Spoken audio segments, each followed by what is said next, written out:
नमस्कार, स्वागत आहे तुमचं सुषमास किचनमध्ये। थंडीच्या दिवसामध्ये आवळे आणि लिंब भरपूर प्रमाणात येतात, त्यामुळे आज आपण आवळ्याचं आणि मिरचीचं आणि तसंच लिंबूचं लोणचं बनवणार आहोत। या पद्धतीनं जर तुम्ही लोणचं तयार केलं तर वर्षभर पण छान टिकते। हे जे लोणचं आहे ते आहे आवळ्याचं आणि मिरचीचं लोणचं, आणि दुसरं जे लोणचं आहे ते लिंबू लोणचं। दोन्हीही पद्धती अगदी सोप्या आहेत आणि या पद्धतीनं जर तुम्ही लोणचं बनवलं तर वर्षभर पण हे अजिबात खराब होत नाही। रेसिपी शेवटपर्यंत बघा, रेसिपीला लाईक करा, तसेच चॅनलला सबस्क्राईब करा आणि बेल नोटिफिकेशन पण ऑलवर प्रेस करा। आता आपण रेसिपीला सुरुवात करूया। आज आपण आवळ्याचं लोणचं बनवतोय, त्यासाठी मी पाव किलो आवळे स्वच्छ धुवून पुसून घेतलेले आहेत आणि 100 ग्रॅम हिरव्या मिरच्या।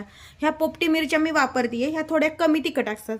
यापेक्षा दुसऱ्या अशा डार्क हिरव्या मिरच्या भेटतात, त्या पण तुम्ही वापरू शकतात, पण त्या थोड्याशा जास्त तिखट असतात। आता हे आवळे व्यवस्थित आपण धुवून आणि पुसून घेतलेले आहेत। आता हे जे आवळे आहेत ते वाफून घ्यायचे, त्यासाठी मी एका भांड्यामध्ये पाणी गरम करायला ठेवले। तुम्ही हे कुकरमध्ये पण वापरू शकता किंवा मग स्टीमर जर असेल तर त्यामध्ये पण तुम्ही हे आवळे वाफून घेऊ शकता। 1 ते 10 ते 15 मिनिट हे व्यवस्थित आपल्याला वाफून घ्यायचे। कुकरमध्ये जर वाफवणार असाल तर फक्त एक शिट्टी करून घ्यायची आणि कुकर बंद करायचा। तर यावरती झाकण ठेवून एक 10-15 मिनिट याला वाफून घेऊया। आवळे वाफतात तोपर्यंत आपण मिरच्याला तुकडे करून घेऊया। तुम्ही असे लांब लांब पण मिरच्याचे तुकडे किंवा मध्ये चीर देऊन पण तुकडे करू शकता। मी याचे देठ काढून घेतलेत, मिरच्या सुद्धा स्वच्छ धुतलेल्या आहेत। मी असे क्रॉस ह्या मिरच्या कट करणार आहे, त्यामुळे काय होतं मसाला व्यवस्थित मिरचीमध्ये लागला जातो आणि लोणचं आपलं छान लागतं। नुसतं जरी मिरचीचं लोणचं बनवणार असाल तर तरी पण अशा जर तुम्ही थोड्याशा अशा क्रॉस कट केल्या ना, या पद्धतीनं आपण एरवी जशा मिरच्या कट करतो त्यापेक्षा थोडंसं क्रॉस कट करायचं, म्हणजे हे व्यवस्थित आपल्या मसाला मिरच्यामध्ये भरल्या जातो। आता ह्या सर्व मिरच्या याच पद्धतीनं मी कट करून घेते। 10 मिनिट झालेत, आवळे आपले छान वाफवल्या गेलेले आहेत। एका दुसरा आवळा असा तुटल्या जातो इतपतच आपल्याला हे वाफवून घ्यायचे। व्यवस्थित आवळे हे थंड करून घ्यायचे आणि मग याच्या आपल्याला फोडी तयार करायच्या।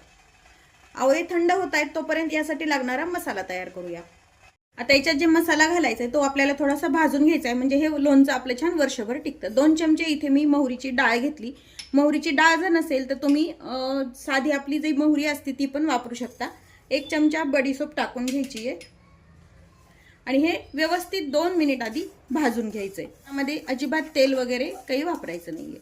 हे 2 मिनिट गरम झाल्यानंतर यामध्ये आपल्याला मेथी टाकून घ्यायची। मेथी टाकणं हे पूर्णपणे ऑप्शनल आहे, नाही टाकली तरी चालते। जर मेथीचा कडवटपणा कोणाला आवडत नसेल तर नाही घातलं तरी चालेल।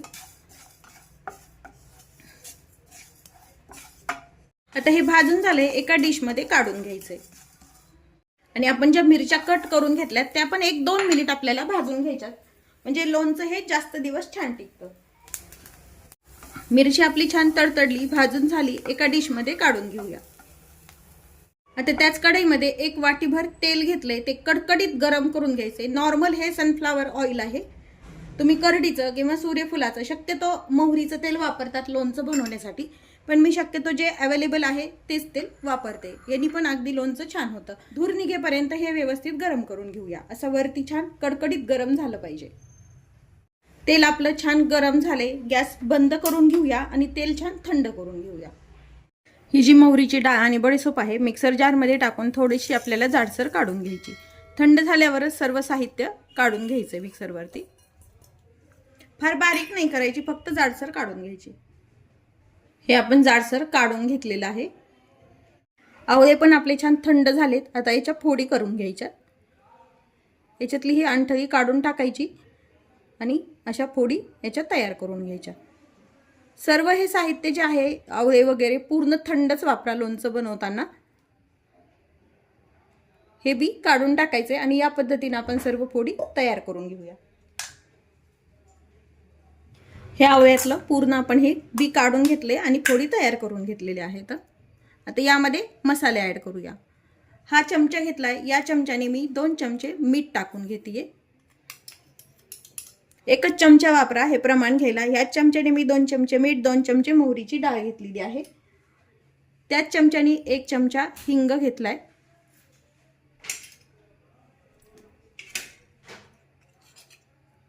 एक चमचा भरून आपण हळद टाकून घ्यायची।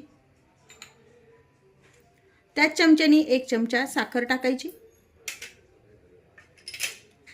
तिखटाचं प्रमाण तुम्ही तुमच्या आवडीनं कमी जास्त करू शकता. 2 चमचे तिखट टाकायचे. काश्मीरी लाल मिरचीचं जर तिखट टाकलं तर रंग छान येतो. आणि ह्या ज्या मिरच्या आहेत भाजून घेतलेल्या त्या यामध्ये टाकून घ्यायच्या. मिरची ऑप्शनल आहे, फक्त तुम्ही आवळ्याचं पण लोणचं तयार करू शकता. आणि हा जो तयार आहे मसाला मिक्सरवरती काढून घेतलेला तो पण यामध्ये टाकून घ्यायचा आहे. आता हे आधी थोडंसं चमच्याने आपण मिक्स करून घ्यायचंय. हे आपण फक्त पाव किलो आवळ्याचं बनवते. याच प्रमाणात जर तुम्ही जास्त आवळ्यांचं बनवायचं असेल तर याच्या दुप्पट तुम्ही हे प्रमाण वापरायचंय. आता यामध्ये आपण हे गरम करून थंड करून घेतलेलं तेल टाकून घ्यायचंय. 1 वाटीभर पूर्ण तेल टाकून व्यवस्थित मिक्स करूया. हे लोणचं इन्स्टंट आहे, तुम्ही लागलीच पण खाऊ शकता किंवा पण 2 ते 3 दिवस जर मुरलं तर याची टेस्ट अजून छान येते. कलर पण आपल्या लोणच्याला खूप छान आलेला आहे.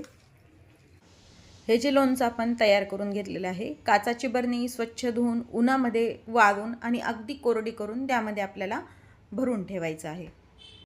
दोन्ही बरणीमध्ये मी लोणचं भरून घेतलंय. पाहू शकता अगदी छान कलर आलेला आहे दोन्हीही बरणीला. एका छोट्या बरणी आपण रोजच्या वापराला वापरू शकतो. फक्त हे भरताना लोणचं वर्षभर टिकण्यासाठी काळजी काय घ्यायची तर हे भांडे कोणतेही चमचे वगैरे वापरताल ते अजिबात ओले नसले पाहिजेत, म्हणजे हे लोणचं अगदी छान वर्षभर टिकतं. आवळ्याचं लोणचं आपण तयार करून घेतलेलं आहे. आता आपण लिंबाचं लोणचं तयार करूया. आज आपण लिंबाचं लोणचं बनवतोय अगदी सोप्या आणि साध्या पद्धतीनं. इथं मी पातळ सालीची ही लिंब घेतलेली आहेत. जवळजवळ 10 लिंब आहेत. हे स्वच्छ धुवून अगदी कोरडे करून घ्यायचे. आता एका लिंबाच्या आपल्याला 8 फोडी करून घ्यायच्या आहेत. तुम्ही 4 पण करू शकता. काही जण 4 पण करतात म्हणजे याच पद्धतीनं, आणि काही जण अशा छोट्या करून. पण शक्यतो छोट्या फोडी ताटात घेतल्यानंतर वायाला जात नाही म्हणून मी 8 फोडी एका लिंबाच्या करून घेतेय. आता हे कट केलेल्या लिंबाची पूर्ण बी यामधलं काढून घ्यायचंय, नाही तर बी कसं कडवट लागतं खाताना, त्यामुळे शक्यतो बी काढून घ्यायचंय. अशाच पद्धतीने आपण एका लिंबाच्या 8 फोडी करू आणि बी काढून घेऊन सर्व लिंब चिरून घेऊया. लिंबामधलं सर्व बी आपण हे काढून घेतलेलं आहे. आता यामध्ये आपण काही मसाले ऍड करूया. 3 चमचे या चमच्याने, हा चमचा सर्वकडेच असतो त्यामुळे मी या पोहेच्या चमच्याने 3 चमचे मीठ यामध्ये ऍड करतेय. 1 चमचाभर हळद टाकायची.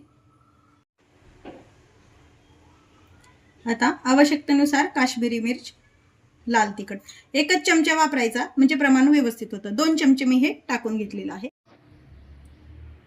हिंग याच चमच्याने अर्धा चमचा. 1 चमचाभर मोहरीची डाळ आहे. ही डाळ मी थोडीशी गरम करून घेतलेली आहे, ती पण टाकून घ्यायची. लिंबू लोणचे मसाला जो मिळतो मार्केटचा तो साधारण 2 चमचे. त्याच चमच्यानी 1 चमचा साखर टाकून घ्यायची.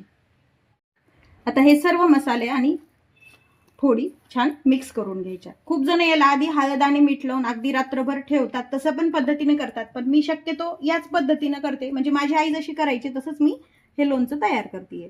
तुम्हाला जर तसं ठेवायचं असेल तर हळद आणि मीठ याला लावून तुम्ही अगदी रात्रभर ते किंवा 7 ते 8 तास पण ठेवू शकता. मी हे आता एकदा हाताने मिक्स करते म्हणजे व्यवस्थित मिक्स होतं. फक्त लोणचं बनवताना एक काळजी घ्यायची की कोणत्याही भांड्याला पाण्याचा अंश नसला पाहिजे, नाहीतर मग लोणचं अगदी वर्षभर टिकत नाही अजिबात. त्यामुळे शक्यतो लोणच्याचे भांडे किंवा लिंब जे वापरताल, जे साहित्य आणि वस्तू वापरताल ते अगदी कोरड्या असाव्यात. आता याला आपण पूर्ण मसाले छान लावून घेतलेले आहेत. एक 6 ते 7 दिवसामध्ये लिंबाची फोड छान मऊसर होते आणि मग हे लोणचं खायला तयार होतं. खूप जण बऱ्याच पद्धतीने लोणचं तयार करतात. एकदा या पद्धतीने पण तुम्ही लोणचं तयार करा. सध्या याला पाणी वगैरे सुटलेलं नाही, पण नंतर बरोबर व्यवस्थित असं पाणी वगैरे सुटतं. आता हे जे लोणचं आहे एका काचेच्या बरणीमध्ये आपल्याला स्वच्छ धुतलेली काचेची बरणी घ्यायची. यामध्ये हे व्यवस्थित आपल्याला भरून ठेवायचंय. बरणी पण अशी एखाद्या थंड जागेवरतीच ठेवायची म्हणजे लोणचं हे अगदी वर्षभर टिकतं आणि खराब होत नाही. आता हे लोणचं यामध्ये आपण भरून घेऊया. जेवढं बसतंय तेवढं मी या बरणीमध्ये भरणार आहे आणि बाकीचं दुसऱ्या बरणीमध्ये. लिंबू लोणचं पण आपण तयार करून घेतलेलं आहे. 1 ते 2 वर्ष टिकणारे आपले लोणच्याचे दोन्हीही प्रकार तयार आहेत. लिंबू लोणचं आणि आवळ्याचं चटकदार लोणचं. तुम्ही लोणचं कसं बनवता हे कमेंट करून नक्की सांगा. तसेच तुम्ही जर माझ्या चॅनलवर नवीन असाल तर चॅनलला सबस्क्राईब करा, लाईक करा, तसेच रेसिपी शेअर करायला विसरू नका. सांगितलेल्या टिप्सप्रमाणे जर तुम्ही हे दोन्ही लोणचे तयार केले तर लोणचं हे अजिबात कधीच खराब होणार नाही. अशाच नवीन व्हिडिओसोबत पुन्हा भेटूया. तोपर्यंत बाय बाय. व्हिडिओ पाहिल्याबद्दल धन्यवाद.